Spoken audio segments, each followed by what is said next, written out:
কল্পনা করুন আপনার বয়স এখন ৮০ বছর। আপনি হাসপাতালের বিছানায় শুয়ে আছেন। জীবনের দিকে ফিরে তাকালে আপনার কি মনে হবে আমি জীবনটা চুটি উপভোগ করেছি, নাকি ইস আমি যদি আরেকটি সাহস করতাম? পরিসংখ্যান বলে ৯০% মানুষ শেষ বয়সে এসে আফসোস করে। আজকের ভিডিওটি আপনাকে সেই ৯০%-এর দল থেকে বের করে আনবে।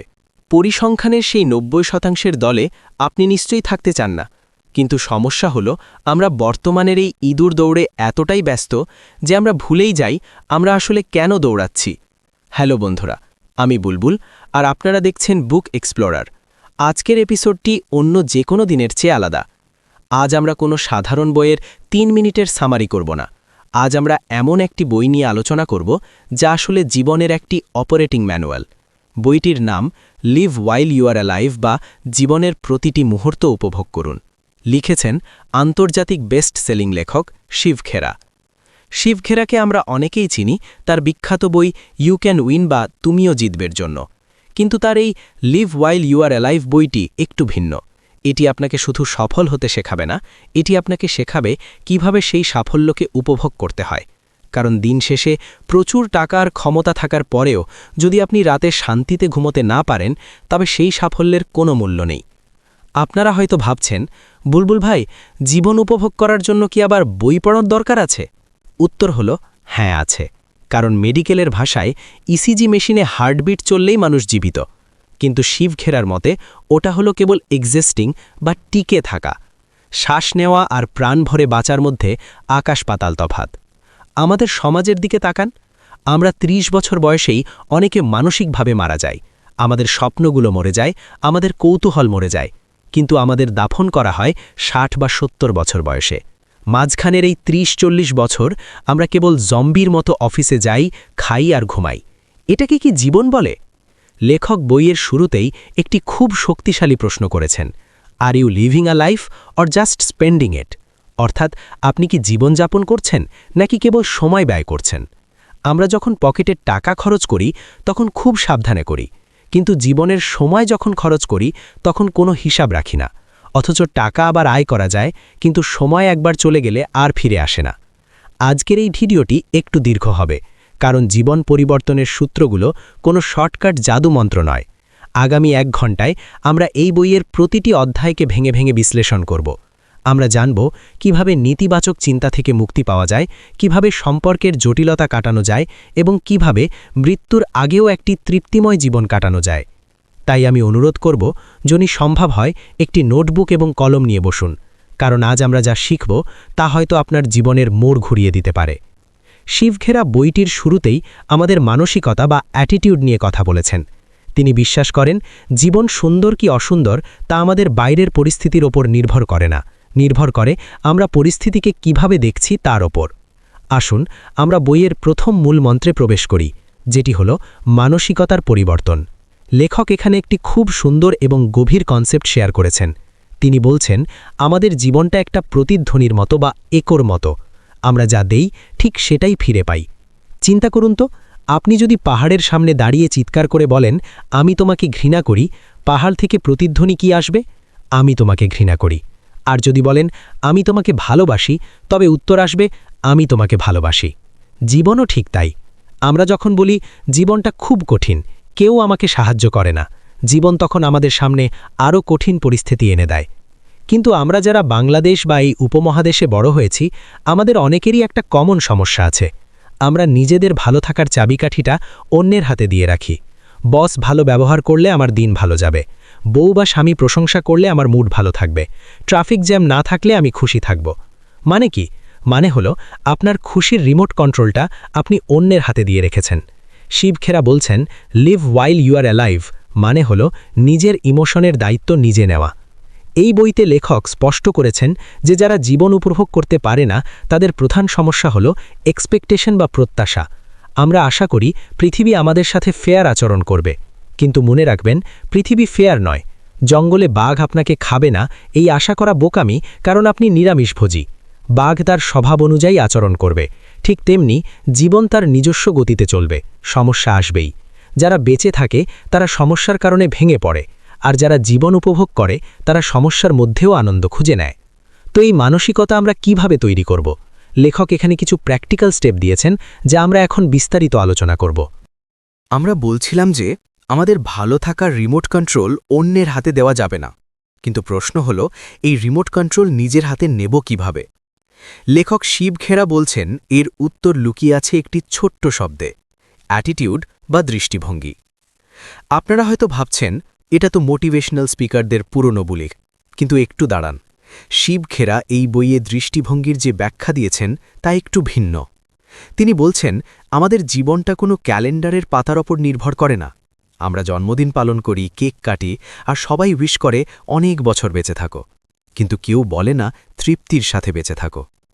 আমরা জীবনের দৈর্ঘ্য মাপি বছর দিয়ে, 60 বছর, 80 বছর, 100 বছর, কিন্তু জীবনের প্রস্থ বা গভীরতা মাপি না। শিব খেরা বলছেন life is not measured by the number of breaths we take, but by the moments that take our breath away. অর্থাৎ আপনি কতবার নিঃশ্বাস নিলেন সেটা বড় কথা নয়, বরং কতগুলো মুহূর্ত আপনাকে অভিভূত করেছে সেটাই আসল জীবন। আর এই মুহূর্তগুলো তৈরি করার জন্য আপনার পকেটে টাকার চেয়ে বেশি দরকার সঠিক দৃষ্টিভঙ্গি। এই বিষয়টি বোঝানোর জন্য লেখক বইতে একটি চমৎকার গল্পের অবতারণা করেছেন, যা হয়তো আপনারা আগেও শুনেছেন, কিন্তু আজ আমরা গল্পের ভেতরের অর্থটা একটু গভীরভাবে বুঝব। গল্পটা এক বেলুন বিক্রেতার। এক মেলায় এক লোক বেলুন বিক্রি করছিল। তার কাছে লাল, নীল, হলুদ, সবুজ বিভিন্ন রঙের বেলুন ছিল। যখনই তার বিক্রি একটু কমে আসত, সে একটা হিলিয়াম গ্যাস ভরা বেলুন আকাশে ছেড়ে দিত। বেলুনটা ওপরে উঠে যেত, আর তা দেখে বাচ্চারা অবাক হয়ে ভিড় জমাত। তার বিক্রি আবার বেড়ে যেত। সারাদিন সে এভাবেই বেলুন বিক্রি করছিল। হঠাৎ সে অনুভব করল কেউ একজন তার জামার পেছনের অংশ ধরে টানছে। সে পেছনে ঘুরে দেখল একটি ছোট ছেলে, গায়ের রং একটু কালো, মায়াবী চোখে তার দিকে তাকিয়ে আছে। ছেলেটি খুব সংকোচ নিয়ে জিজ্ঞেস করল, আঙ্কেল, তুমি যদি ওই কালো রঙের বেলুনটা ছেড়ে দাও তবে সেটাও কি ওভাবে আকাশে উড়বে? বেলুন বিক্রেতা ছেলেটির মনের প্রশ্নটা বুঝতে পারল।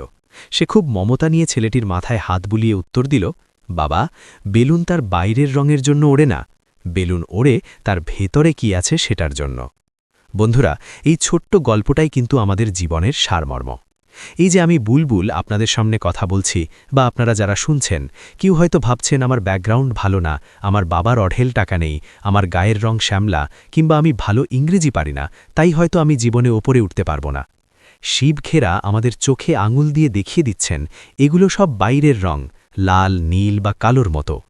আপনি জীবনে কতটা ওপরে উঠবেন তা নির্ভর করে না আপনার চেহারার ওপর বা আপনি কোন পরিবারে জন্মেছেন তার উপর। এটা নির্ভর করে আপনার ভেতরে কি আছে, অর্থাৎ আপনার ক্যারেক্টার এবং আপনার অ্যাটিটিউডের ওপর। এখন প্রশ্ন হল, আমাদের ভেতরের এই গ্যাস বা অ্যাটিটিউড আসলে কেমন হওয়া উচিত? লেখক বলছেন পৃথিবীতে 2 ধরনের মানুষ আছে।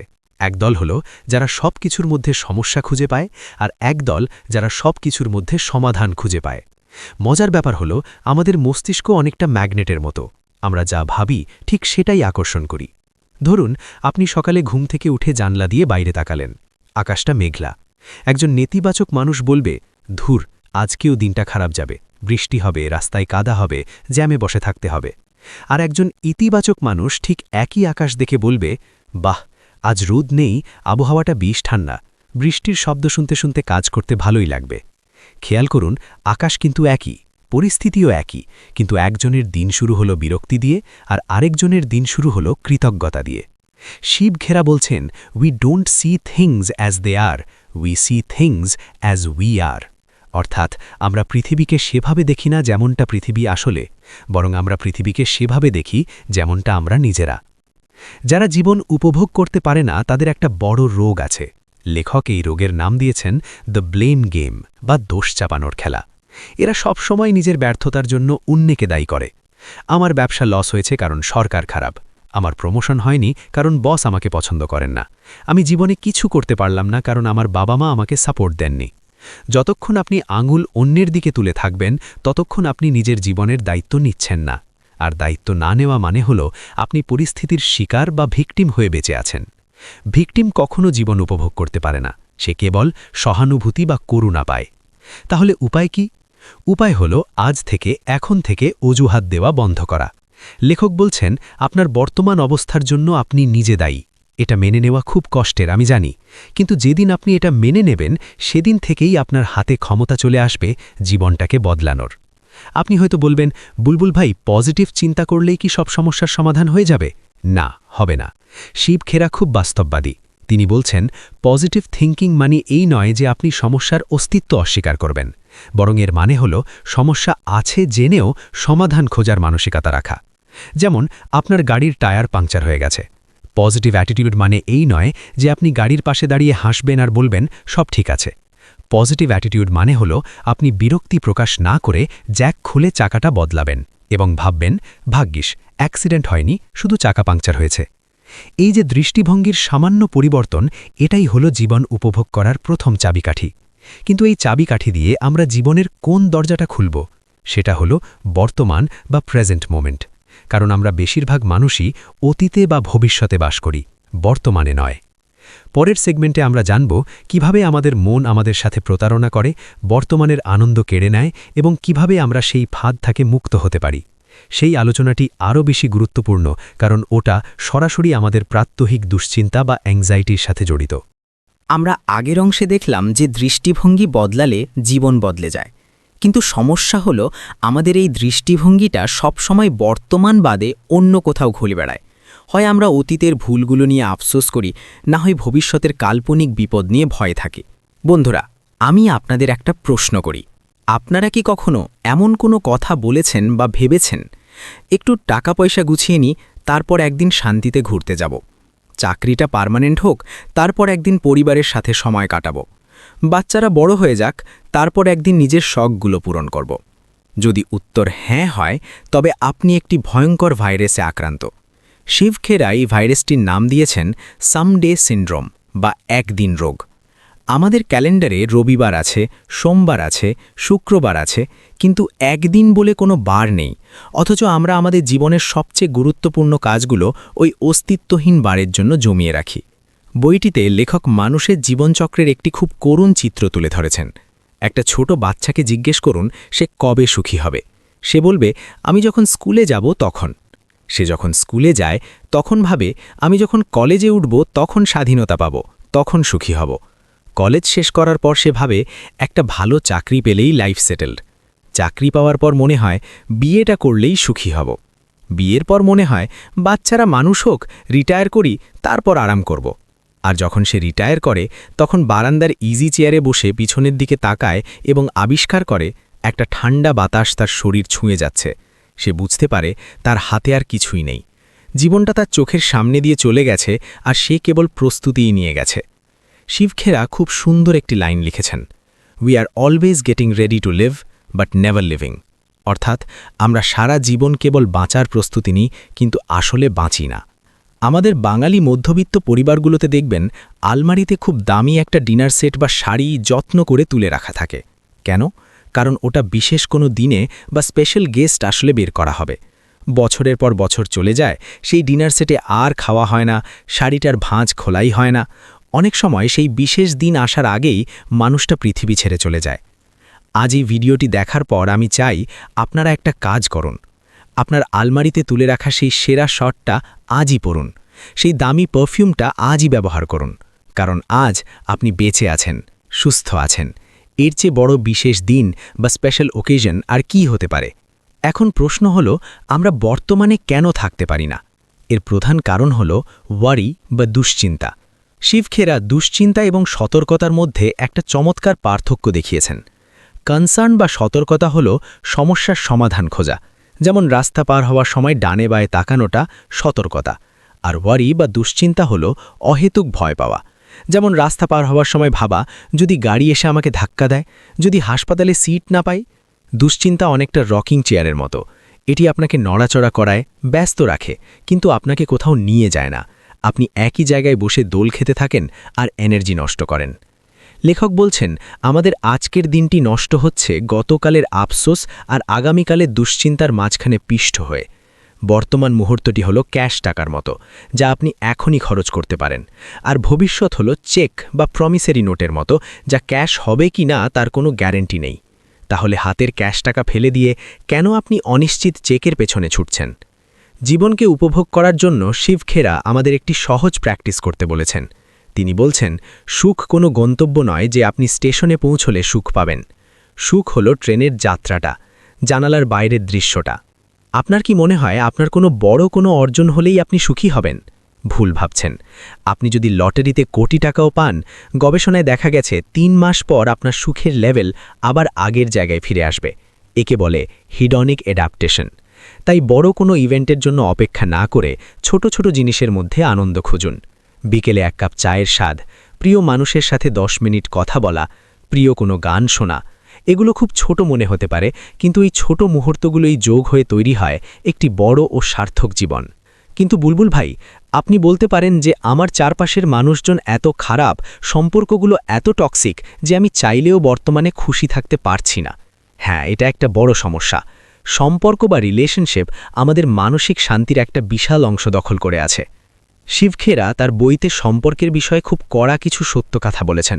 তিনি দেখিয়েছেন কিভাবে আমাদের ইগো বা অহংকারের কারণে আমরা কাছের মানুষগুলোকে দূরে ঠেলে দিই এবং জীবনটাকে বিষাক্ত করে ফেলি। পরের সেগমেন্টে আমরা আলোচনা করব সম্পর্কের এই জটিল সমীকরণ নিয়ে। আমরা জানব সফল সম্পর্কের ভিত্তি কী এবং কিভাবে আপনি আপনার ইগো বিসর্জন দিয়ে সম্পর্কগুলো সুন্দর করতে পারেন। কারণ দিন শেষে আপনি কতটা সফল তা মাপা হবে না আপনার ব্যাংক ব্যালেন্স দিয়ে, বরং মাপা হবে কতজন মানুষ আপনাকে মন থেকে ভালোবাসে তা দিয়ে। আমরা বলছিলাম যে ব্যাংক ব্যালেন্স দিয়ে জীবনের সফলতা মাপা যায় না, মাপা হয় ভালোবাসা দিয়ে। কিন্তু সমস্যা হলো আমরা মানুষকে ভালোবাসার বদলে মানুষকে বিচার করতে বেশি পছন্দ করি। শিব খেরা তার বইয়ে একটি ধ্রুব সত্য কথা বলেছেন, people don't care how much you know until they know how much you care. অর্থাৎ আপনি কত বড় পণ্ডিত বা কত জ্ঞানী তাতে মানুষের কিছু আসে যায় না, যতক্ষণ না তারা বুঝতে পারে যে আপনি তাদের কতটা পরোয়া করেন। আমাদের জীবনের 90% মানসিক অশান্তির মূল কারণ হল মানুষের সাথে আমাদের সম্পর্ক। পরিবারের সাথে দূরত্ব, অফিসের কালিগের সাথে রেষারেষি কিংবা বন্ধুদের সাথে ভুল বোঝাবুঝি। আর এই সব সমস্যার মূলে রয়েছে একটি ছোট্ট 3 অক্ষরের শব্দ, ইগো বা ইগো। লেখক ইগোকে একটি চমৎকার উপমা দিয়ে বুঝিয়েছেন। তিনি বলছেন, ইগো হলো আপনার চোখের ধুলোর মতো। যতক্ষণ চোখে ধুলো থাকে ততক্ষণ আপনি পৃথিবীটাকে ঝাপসা দেখেন, আপনি সামনের মানুষটাকে পরিষ্কার দেখতে পান না। এই ধুলো সরে গেলেই কেবল আপনি সম্পর্কগুলো স্বচ্ছভাবে দেখতে পাবেন। আমরা যখন কোনো তর্কে জড়াই, আমাদের লক্ষ্য কি থাকে? আমাদের লক্ষ্য থাকে তর্কে জেতা। কিন্তু শিব খেরা প্রশ্ন করছেন, আপনি কি তর্কে জিততে চান নাকি সম্পর্কটা জিততে চান? কারণ অধিকাংশ ক্ষেত্রেই তর্কে জিতলে সম্পর্ক হেরে যায়। আপনি হয়তো প্রমাণ করে দিলেন যে আপনি সঠিক এবং আপনার স্ত্রী বা বন্ধু ভুল, কিন্তু তাতে কি লাভ হলো? আপনি একজন পরাজিত মানুষকে সাথে নিয়ে কি সুখী হতে পারবেন?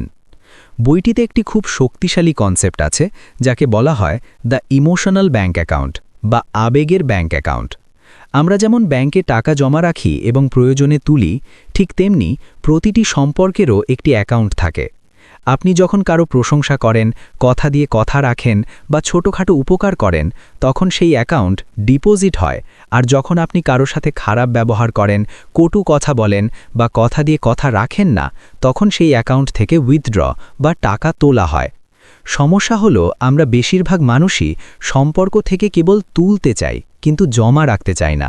আমরা চাই সবাই আমাদের বুঝুক, সবাই আমাদের সম্মান করুক, কিন্তু আমরা নিজেরা কি অন্যকে বোঝার চেষ্টা করছি? লেখক বলছেন, ভালো সম্পর্কের ভিত্তি হল ট্রাস্ট বা বিশ্বাস, আর বিশ্বাস তৈরি হয় সততা এবং সহমর্মিতা বা এমপ্যাথি দিয়ে। আমরা আগেই আলোচনা করেছিলাম যে জীবন উপভোগ করতে হলে অন্যকে ব্লেম করা বন্ধ করতে হবে। সম্পর্কের ক্ষেত্রেও তাই। আপনি যদি ভাবেন যে সে কেন আমাকে ফোন দেয় না, সে কেন আমার খোঁজ নেয় না, তবে আপনি দুঃখই পাবেন। এর বদলে ভাবুন, আমি কি তাকে ফোন দিয়েছি? আমি কি তার খোঁজ নিয়েছি? শিব খেরা আমাদের মনে করিয়ে দিচ্ছেন যে মানুষ নিখুঁত নয়, আমরা সবাই ভুল করি। তাই সম্পর্ক সুন্দর রাখার সবচেয়ে বড় চাবিকাঠি হল ফরগিভনেস বা ক্ষমা। ক্ষমাকে আমরা দুর্বলতা ভাবি, কিন্তু আসলে ক্ষমা হলো সবলতার লক্ষণ। আপনি যখন কাউকে ক্ষমা করেন, তখন আপনি আসলে তাকে মুক্ত করছেন না, আপনি নিজেকে মুক্ত করছেন। ঘৃণা বা ক্ষোভ মনের মধ্যে পুষে রাখা মানে হলো নিজে বিষ পান করা এবং আশা করা যে অন্য কেউ মারা যাবে। তাহলে সম্পর্ক ভালো করার প্র্যাকটিক্যাল উপায় কি? লেখক 3টি গোল্ডেন রুল দিয়েছেন। 1. অ্যাকসেপ্টেন্স, মানুষকে সে যেমন তেমনই গ্রহণ করুন, তাকে বদলানোর চেষ্টা করবেন না। 2. অ্যাপ্রিসিয়েশন, মন খুলে প্রশংসা করুন। আমরা সমালোচনা করতে ওস্তাদ, কিন্তু প্রশংসা করতে কৃপণ, অথচ মানুষ প্রশংসার জন্য ক্ষুধার্ত থাকে। 3. অ্যাটেনশন, যখন কারো সাথে কথা বলবেন তখন মোবাইল ফোন পকেটে রাখুন, তার চোখের দিকে তাকিয়ে কথা বলুন, তাকে অনুভব করতে দিন যে এই মুহূর্তে পৃথিবীতে তার চেয়ে গুরুত্বপূর্ণ আর কেউ নেই। বন্ধুরা, জীবনটা খুব ছোট। ইগোর কারণে আমরা অনেক সময় এমন মানুষের সাথে কথা বলা বন্ধ করে দিই যাদের আমরা আসলে ভালোবাসি। কিন্তু একবার ভাবুন তো, আজ যদি সেই মানুষটি মারা যায়, আপনার এই ইগোর কি কোনো মূল্য থাকবে? থাকবে না, তখন শুধু আফসোস থাকবে। তাই আজই ফোনটা হাতে নিন, সেই মানুষটাকে একটা মেসেজ দিন বা কল করুন, বলুন আমি তোমাকে মিস করছি। কিন্তু নিজের মানসিকতা ঠিক করলেন, বর্তমানকে গুরুত্ব দিলেন, সম্পর্কও ভালো করলেন। তারপরেও কি জীবন পূর্ণ হবে? না। শিব খেয়া বলছেন, জীবনের সবচেয়ে উচ্চতর ধাপ বাকি আছে, আর সেটা হলো লেগেসি, বা মানুষের জন্য কিছু করে যাওয়া। আমরা কি শুধুই নিজের জন্য বাঁচব, নাকি আমাদের জীবনের উদ্দেশ্য এর চেয়েও বড় কিছু? পরের এবং শেষ সেগমেন্টে আমরা জানব কিভাবে একটি সাধারণ জীবন থেকে অসাধারণ জীবনে উত্তরণ ঘটানো যায় এবং মৃত্যুর পরেও কিভাবে বেঁচে থাকা যায়। আমরা সম্পর্ক এবং ইগো নিয়ে কথা বললাম, কিন্তু বন্ধুরা, জীবনের সব আয়োজন কি শুধুই নিজের জন্য? নিজের সুখ, নিজের কেরিয়ার, নিজের পরিবার? শিব খেরা তার বইয়ের শেষ দিকে আমাদের জীবনের সবচেয়ে বড় সত্যটির মুখোমুখি দাঁড় করিয়েছেন, আর তা হল আমাদের মৃত্যু। শুনতে খুব নেতিবাচক লাগছে, তাই না? কিন্তু মৃত্যুই হল জীবনের একমাত্র নিশ্চিত গন্তব্য। লেখক বলছেন, অধিকাংশ মানুষ এমনভাবে জীবনযাপন করে যেন তারা অমর। তারা সময় অপচয় করে, ঝগড়া করে এবং তুচ্ছ বিষয় নিয়ে পড়ে থাকে। কিন্তু যেদিন তারা বুঝতে পারে যে তাদের সময় শেষ, সেদিন সব অর্থহীন মনে হয়। বইটিতে একটি খুব বিখ্যাত উক্তি আছে, "When you were born, you cried and the world rejoiced. Live your life in such a way that when you die, the world cries and you rejoice." অর্থাৎ, তুমি যখন জন্মেছিলে তুমি কেঁদেছিলে আর পৃথিবী হেসেছিল। এমনভাবে জীবনযাপন করো যেন তুমি যখন মারা যাবে পৃথিবী কাঁদবে আর তুমি হাসবে। এটাই হলো লিভিং বা বেঁচে থাকার চূড়ান্ত পর্যায়। একে বলা হয় লেগাসি বা উত্তরাধিকার। লেগাসি মানে এই নয় যে আপনাকে অনেক বিল্ডিং বা অট্টালিকা রেখে যেতে হবে। লেগাসি মানে হলো আপনি চলে যাওয়ার পর মানুষের মনে আপনার জন্য কি অবশিষ্ট থাকবে। শিব খেরা আলফ্রেড নোবেলের একটি গল্প উল্লেখ করেছেন। আলফ্রেড নোবেল ডিনামাইট আবিষ্কার করেছিলেন। একদিন তার ভাই মারা গেলেন, কিন্তু পত্রিকার লোকেরা ভুল করে ভাবল আলফ্রেড নোবেল মারা গেছেন। তারা হেডলাইন দিল, "the merchant of death is dead", মৃত্যুর সওদাগর মারা গেছে। আলফ্রেড নোবেল সকালে পত্রিকা পড়ে শিউরে উঠলেন। তিনি ভাবলেন, আমি কি এভাবেই পরিচিত হতে চাই? মানুষ কি আমাকে মৃত্যুর কারিগর হিসেবে মনে রাখবে?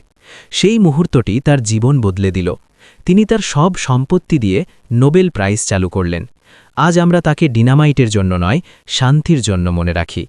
বন্ধুরা, আপনার জীবনও যে কোনো মুহূর্তে বদলে যেতে পারে।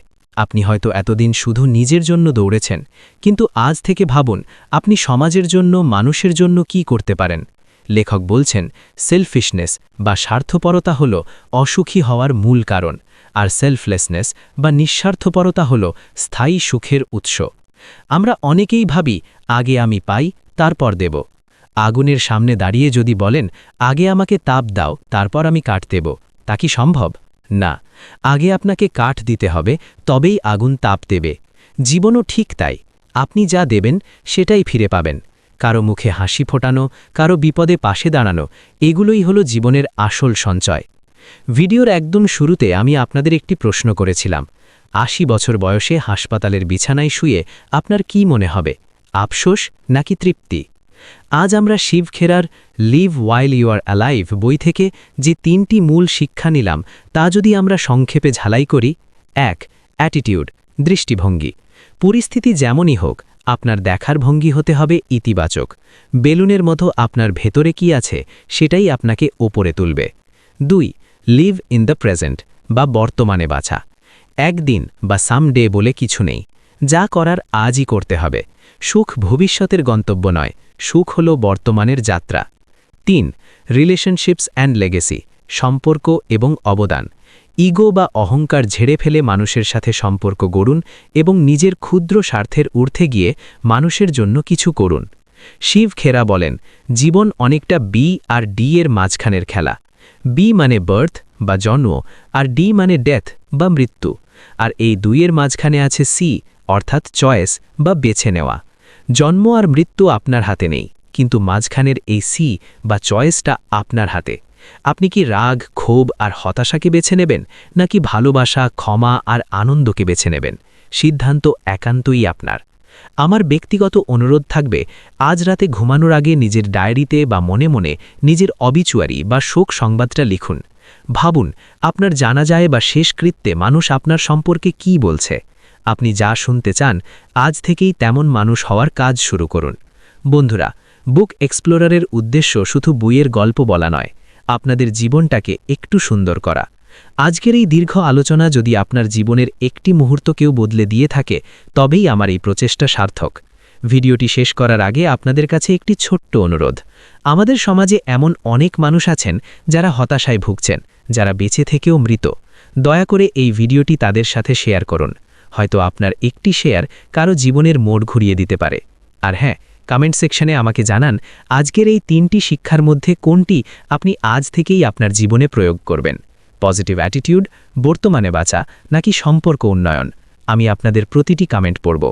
যারা এতক্ষণ ধৈর্য ধরে আমাদের সাথে ছিলেন, তাদের জানাই অশেষ ধন্যবাদ। দেখা হবে পরের ভিডিওতে নতুন কোনো বইয়ের, নতুন কোনো জাদুকরি দুনিয়ায়।